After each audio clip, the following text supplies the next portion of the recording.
ये तीनों मिस्टेक्स ना आपका एक साल बर्बाद कर सकती है। आपका सिलेक्शन होते होते रह सकता है।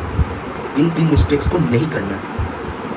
Hello everyone, are you weak in chemistry और are you suffering from low marks in chemistry with NEET right around the corner? क्या आपको भी डर लग रहा है?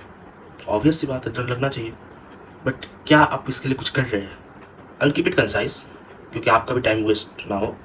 And I have divided into 3 parts, वो आपको मिल जाएगा नीचे। Before we begin, let me introduce myself. I am Sarthak, second year medical student in All India Institute of Medical Sciences, Kalyani. This is my second attempt. In my first attempt, I scored around 522, and in this attempt, I scored around 677 with All India rank of 1834. When I first year in marks in chemistry was around 100, but from that in 1 year, I brought it up to 162. मेरे कुछ silly mistakes हुए थे, so there was that. Now, let's talk about the 3 topics. 1. Physical chemistry, 2 inorganic chemistry, 3 organic chemistry. Now for physical chemistry आपको सिर्फ formulas को रटना काफ़ी नहीं है। हाँ, फार्मूला से आप 19% क्वेश्चन सॉल्व कर लेंगे, बट सिर्फ फार्मूलाज पर रह के आपको ये नहीं मिलेगा। बट जो लोग ज़्यादा स्कोर करना चाहते हैं उनके लिए you have to put in more effort. ज़्यादा कुछ नहीं, आपका कंसेप्ट क्लियर होने चाहिए, सिर्फ फार्मूलाज नहीं। फिजिकल केमिस्ट्री के आपके जो कंसेप्ट होंगे, एंड ऐसा नहीं है कि वो कभी आपके काम नहीं आएंगे। अगर आप जब एमबीबीएस में आएंगे तो like pharmacology, you will find that वही सेम कंसेप्ट इधर भी अप्लाई हो रहे हैं। तो वो एक बात है। आप अगर कोई न्यूमेरिकल गलत करते हैं ना, तो वो न्यूमेरिकल आप गलत करते हैं क्योंकि 3 रीज़न हो सकते हैं। आप एक तो फार्मूला याद नहीं है या गलत फार्मूला लगा दिया, तो आपको कंसेप्ट क्लियर नहीं है कि कौन सा फार्मूला कहाँ लगाना है, या किस फार्मूले को कैसे ऑल्टर करना है किस कंडीशन में, या तीसरा आपने सिली मिस्टेक कर दिया। आपको ऐड करना था 4, आपने ऐड कर दिया 8, रिजल्ट अलग आ गया, खत्म। ये तीनों मिस्टेक्स ना आपका एक साल बर्बाद कर सकती है। तो एक ही क्वेश्चन होता है ना, एक क्वेश्चन गलत हुआ 5 मार्क्स का, तो उस एक क्वेश्चन की वजह से आपका रैंक कितना डिफरेंस होगा? हजारों में हो सकता है, 5000 रैंक पीछे चले गए, आपका सिलेक्शन होते होते रह सकता है। इन 3 मिस्टेक्स को नहीं करना है। सफिशिएंट हो कि आपको समझ आए, वो देख लीजिए एक बार, उसके बाद फॉर्मूलाज को एक बार पढ़ लीजिए, वो कौन सा कंडीशन में अप्लाई हो रहा है वो एक बार देख लीजिए, और फिर वो क्या कीजिए, वो एक एक फॉर्मूला का एक एग्जाम्पल देख लीजिए कि कौन से एग्जाम्पल पे या कौन से प्रॉब्लम पे वो एक फॉर्मूला अप्लाई हो रहा है। ये करने के बाद आप क्या करिए, फॉर्मूलाज को रिवाइज करिए, और थियरी में जो कंसेप्ट है ना, एक कंसेप्ट मैप बना सकते हैं। एक चैप्टर का हार्डली 15 से 20 मिनट लगेगा अगर आप वीडियो देख के फिर बना रहे हैं कॉन्सेप्ट मैप। उससे क्या होगा कि आपको रिवाइज करने में इजियर होगा, और आपको लग रहा होगा कि ये टाइम वेस्ट होगा या कुछ होगा, बट आप जितना एग्जाम के पास जाएंगे ना, उतना आपको याद रखना थोड़ा डिफिकल्ट हो जाएगा, तो आपको ज़्यादा रिवाइज करना पड़ेगा। So for that I recommend you make short notes and charts for inorganic chemistry. Inorganic chemistry के लिए मैंने जो किया वो आप कर सकते हैं, and it is quite a well known fact. Inorganic chemistry के लिए आई वुड सजेस्ट आप जितने भी प्रोग्रेशंस है, असेंडिंग ऑर्डर, डिसेंडिंग ऑर्डर, जितने भी हैं हर एक के, लाइक ग्रुप 16 के हो गए, ग्रुप 18 के हो गए, हर एक प्रॉपर्टी का असेंडिंग ऑर्डर, डिसेंडिंग ऑर्डर, वो आप एक अलग नोट बना लीजिए और उसके आप निमोनिक्स बना लीजिए। समझ रहे हैं ना? Like if you make like group 16, इसके लाइक बॉइलिंग पॉइंट का असेंडिंग ऑर्डर, उसका आप एक वर्ड बना लीजिए, वो सारे अल्फाबेट, सारे केमिकल सिंबल्स को लेके। व्हेन यू मेक दैट, आपको रिवाइज करने में आसानी होगी। Inorganic was my tough point as well, तो मैंने क्या किया, मैंने ये शॉर्ट नोट्स बनाए, and every day breakfast, lunch, dinner, इसकी तरह मैं रिवाइज करता था। सुबह उठ के, दोपहर को, रात को। अब मेरा इनऑर्गेनिक ही ये ऐसा पॉइंट था कि like I could not remember anything, but that became my strong point. Now for organic, what I would say is, organic में 2 टाइप्स के थियोरी है आपके लिए। One is the general theory, जो आपको जीओसी बोलते हैं, जिसको जनरल ऑर्गेनिक केमिस्ट्री, और दूसरा reaction based. General organic chemistry में बहुत कॉन्सेप्ट्स है जो आपको समझना पड़ेगा। उसके बाद अगर आप रिएक्शन मैकेनिज्म पे जाए, तो वो जो मैकेनिज्म आप समझ रहे हैं, that will help you in learning all the reactions. और ये नहीं कि रिएक्शन रटना है, क्योंकि मैक्सिमम टाइम ये देखा गया है कि लाइक रिएक्शन से नहीं डायरेक्टली, बट रिएक्शन के मैकेनिज्म से आते हैं। रिएक्शन का मैकेनिज्म अगर आप समझते हैं तभी आप कर पाएंगे।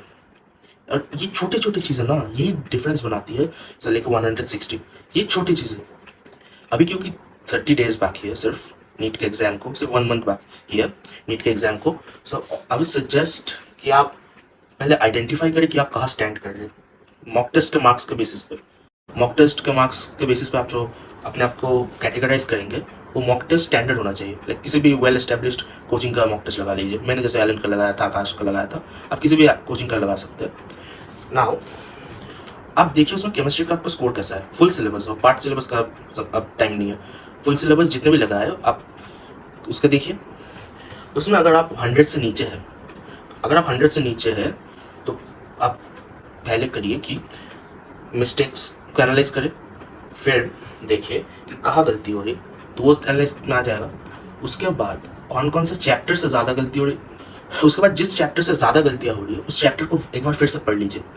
जो कॉन्सेप्ट है वो कॉन्सेप्ट क्लियर कर लीजिए, क्योंकि मैक्सिमम टाइम ये होता है ना कि लाइक आपको वो तो रटा हुआ है बट आपको कॉन्सेप्ट नहीं पता। आपको जैसे कॉन्सेप्ट नहीं पता तो आप क्या ही अप्लाई करेंगे। और अभी ये रटना का टाइम नहीं है। आप जब नीट क्रैक करके जब MBBS में आएंगे तो उसमें आपको अप्लाई करना पड़ेगा। आपको इतनी मोटी मोटी बुक्स है, उसमें सब कुछ नहीं याद होगा, आपको जो कॉन्सेप्ट होगा वही याद होगा, वही अप्लाई करना पड़ेगा।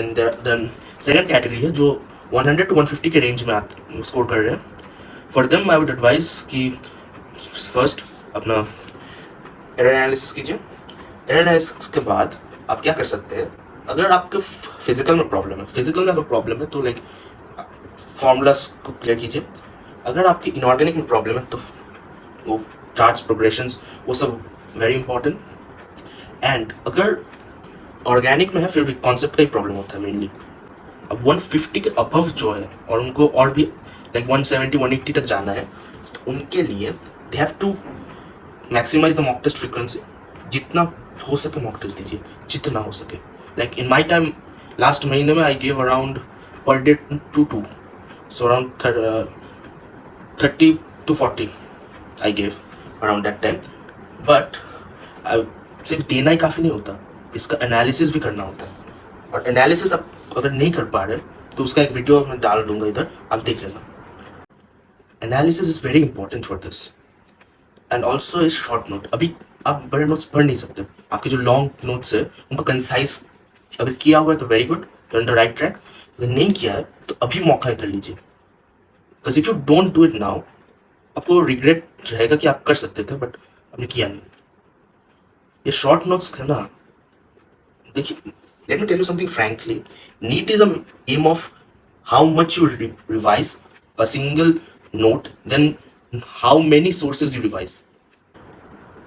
हमारा जो forgetting curve होता है ना, forgetting curve, तो उसमें आप जैसे एक सोर्स रिवाइज करेंगे तो सोर्स के हिसाब से आपका स्टोर होगा मेमोरी में, फिर से आप दूसरा सोर्स जब करेंगे तब आपका मेमोरी कंफ्यूज हो जाएगा कि दोनों कम सेम नहीं है, दोनों डिफरेंट कर्व्स में आएंगे।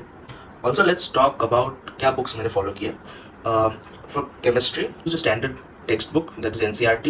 I used NCERT fingertips use किया था, NCERT exemplar किया था और प्रीवियस ईयर क्वेश्चन तो वेरी इंपॉर्टेंट थे। 35 ईयर्स प्रीवियस ईयर क्वेश्चन मैंने किए थे।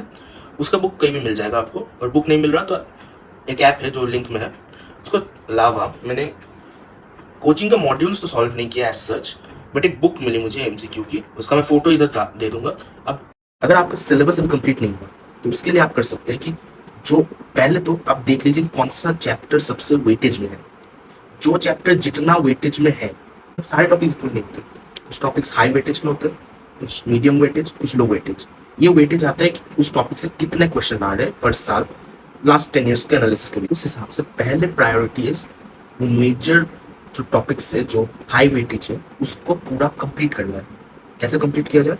अगर आपको बुक पढ़ना नहीं हो रहा तो एक काम कीजिए, यूट्यूब पे कहीं पे भी एक 1 शॉट वीडियो देख लीजिए, ज़्यादा बड़ा नहीं, बट अगर आपको ये वीडियो अच्छा लगे तो चैनल को लाइक सब्सक्राइब कर दीजिए। अगर मेरे वीडियो में कुछ अच्छा लगे, कुछ बुरा लगे तो वो कमेंट सेक्शन में लिख दीजिए ताकि नेक्स्ट वीडियो में वो सुधार सकूँ। अगर आपको एक शॉर्ट नोट्स बनाने पे चाहिए, लास्ट मिनट शॉर्ट नोट्स बनाने में, तो वो भी एक 2-3 मिनट का वीडियो डाल दूंगा। अगर कमेंट सेक्शन में लिख दीजिए तो वो एक डाल दूंगा। Thank you everyone, best of luck for NEET.